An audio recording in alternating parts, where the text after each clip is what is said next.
Hola, ¿qué tal? Bienvenidos a un nuevo video del canal. El día de hoy tengo preparado una presentación de un tema fascinante, bastante nuevo en el mundo científico y bueno, que hace no mucho tiempo empezó a tener mucha popularidad y es un tema del que hoy se habla muy seguido, la microbiota. Así que, bueno, vamos a empezar. Lo primero con lo que debemos comenzar son algunas nociones básicas.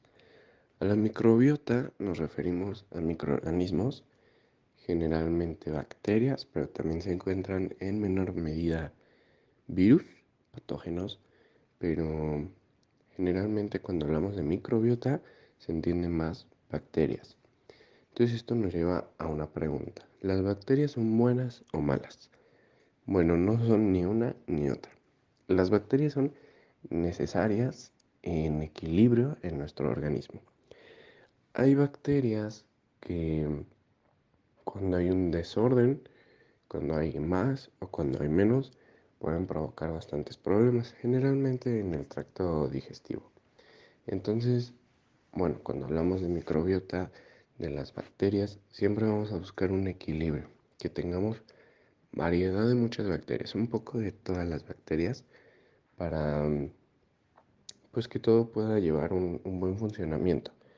Cuando hay un desorden bacteriano, eh, se llama disbiosis, porque tenemos más o menos de alguna bacteria y eso nos está provocando muchos problemas.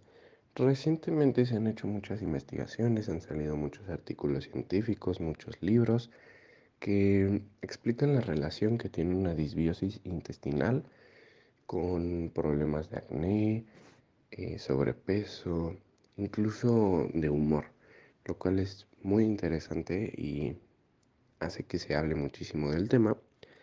Y por supuesto, tenemos los factores. Hay factores que afectan a la microbiota. Tenemos factores genéticos, eh, tenemos factores sociales, como el estrés, por supuesto. El estrés afecta enormemente a la microbiota, pero vamos a verlo a más detalle un poco más adelante. Ahora sí pasamos a los factores de riesgo de lleno. Vamos a hablar un poco acerca de los cuatro que a mí me parecen los más importantes. Son factores de riesgo para nuestra microbiota. Ahora explico por qué. Comencemos con los antibióticos. Viene desde el nombre antibiótico. Eh, Cuando tomamos antibióticos suele ser porque tenemos alguna bacteria que nos está haciendo sentir bastante mal. Entonces recurrimos al médico y nos receta algún antibiótico. ¿Qué sucede con este antibiótico? Sí, la mayoría de las veces nos libra del malestar, pero nos provoca una disbiosis, porque son antibióticos bastante fuertes que no solo eliminan el malestar, también se llevan con ellos muchas de nuestras bacterias buenas y nos provocan una severa disbiosis. Esto es importante porque si una persona sufre del estómago y recurrentemente toma antibióticos, se va a, va a conducirse a un problema intestinal severo y crónico. Y tal vez ni siquiera es la propia enfermedad que tenga o el propio malestar que tenga. Tal vez se deba a la disbiosis que se ha provocado por tomar antibióticos de más. El segundo es el estrés. El estrés es un factor muy importante porque afecta a todo nuestro organismo y recientemente también han salido muchos artículos científicos al respecto. El estrés es muy importante porque no afecta tanto directamente a la microbiota, sino las acciones que nos hace hacer, vaya la redundancia, cuando estamos bajo estrés. Por ejemplo, comer comida chatarra.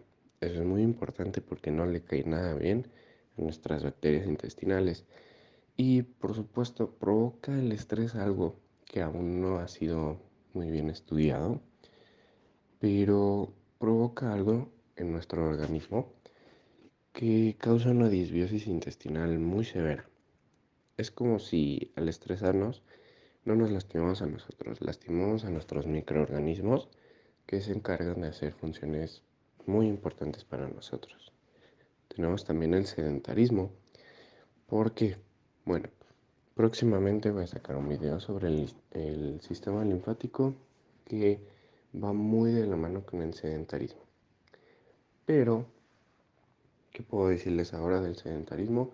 Que es pésimo para nuestra microbiota debido a que necesitan movilidad, necesitan estar haciendo ejercicio constantemente y si no le damos ese ejercicio no van a producir más bacterias y no vamos a tener la variedad que tanto necesitamos.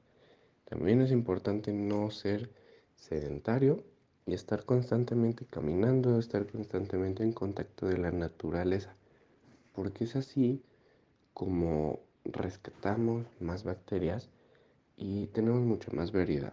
¿Y de qué nos ayuda a tener más variedad? Pues nos protege de patógenos y está estrechamente relacionado con la longevidad.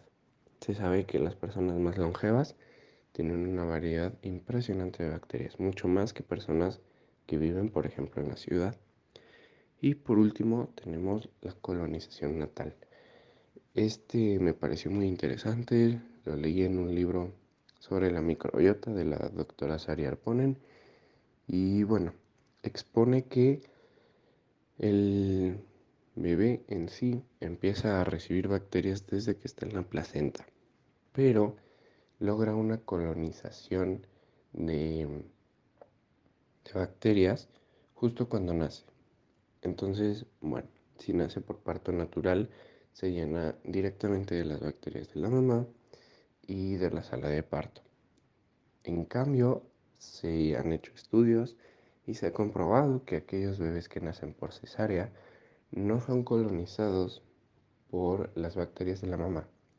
Y esto es muy grave porque en cuanto sale del hospital, directamente es colonizado por millones de bacterias que hay generalmente en la ciudad.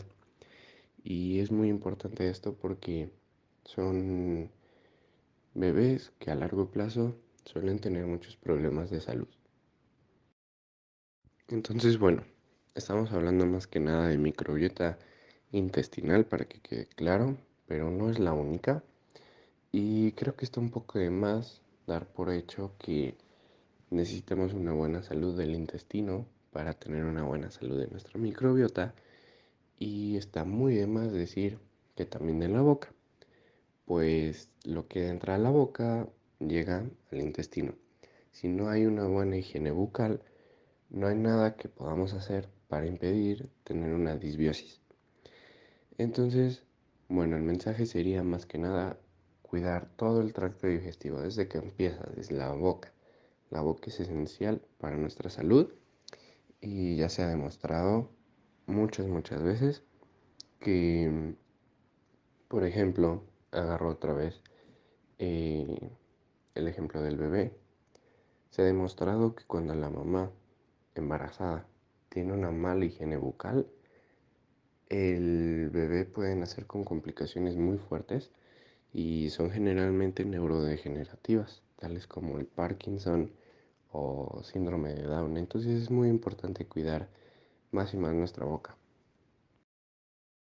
Y bueno, finalmente puse tres muy sencillos ejemplos de cómo podemos evitar una disbiosis, evitar enfermarnos microscópicamente, literalmente, para tener una salud óptima. Porque hay personas muy longevas, pero que viven con una pésima calidad de vida. Y hay personas aún más longevas que viven con una excelente calidad de vida. Y creo que todos tenemos derecho a tener el segundo tipo de salud. Así que, bueno, la primera recomendación sería evitar ultraprocesados. Se considera que en la información nutrimental de los alimentos, aquellos que tienen más de 3 o 4 ingredientes ya se consideran ultraprocesados. La clave está en comer lo más sencillo que se pueda, frutas, verduras, evitar harinas, evitar azúcares, porque estos no nutren de ninguna forma nuestra microbiota, simplemente es comida además que estamos metiendo al organismo que no le aportan nada. El la segunda recomendación sería variedad. Esto es sorprendente y lo leí en el mismo libro que ya comenté, y es que la variedad de alimentos que consumimos es importantísima para tener una salud óptima. Em, Sobre todo en verduras, sobre todo en hojas verdes, son muy interesantes, pero cada día es como si se descubrieran em, nuevas aportaciones que pueden tener positivas para nuestro organismo. Entonces se recomienda que haya mucha variedad. No siempre comer lo mismo, comer muchas cosas muy diferentes y sobre todo de colores muy diferentes. Un tip que puedo dar es que mientras más oscura sea la verdura, más vitaminas tiene. Por lo tanto, mm, entre una lechuga morada y una verde, la morada va a tener mucho más contenido de vitaminas que la verde. Entonces es muy importante tener mucha variedad. Y bueno, también tenemos el contacto con la naturaleza, que ya lo expliqué. Simplemente es estar en contacto con las plantas, con los animales, para poder obtener muchas bacterias que en teoría deberíamos tener, pero que no tenemos y que estamos dejando de tener con el paso del tiempo. Y bueno, esto fue todo. Espero que les haya gustado el video. Si les gustó, no olviden darle like y suscribirse para el próximo video.